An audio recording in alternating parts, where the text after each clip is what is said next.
ఆడుతూ పాడుతూ బోళ్ళు తోముతుంటే అలుసు సొలుపే ఉన్నది. మమ్మీ ఏం చేస్తాను చెప్పు ప్లీజ్. ఏంద్రా కళ్ళు కనబడతలేవా? ఇక్కడ బోళ్ళు తోముతానా. ఓహో మమ్మీ బోళ్ళు తోముతానవా? ఒక 5 రూపాయలు ఉంటే ఇయ్యరాదు మమ్మీ. ఏంద్రా 5 రూపాయలు కావున్నా? ఇప్పుడు నిన్ననే నా పర్సులో 500 ఇంత తీసుకున్నావు. మీ డాడీని అడిగి 10 రూపాయలు 20 రూపాయలు అట్లా తీసుకుంటావు. ఇంకా నీకు 5 రూపాయలు కావున్నా? ఎందుకు 5 రూపాయలు ఎందుకు ఇప్పుడు? అబ్బా కాదు మమ్మీ, నిన్న మా ఫ్రెండ్కి ఇచ్చిన సైకిల్ అది చైన్ పోయిందట, అందుకనే మా ఫ్రెండ్కి ఇచ్చిన మమ్మీ. సారీ.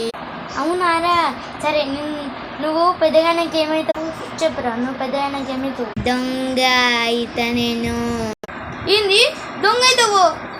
ఓ అయ్యో మా కొడుకు దొంగ.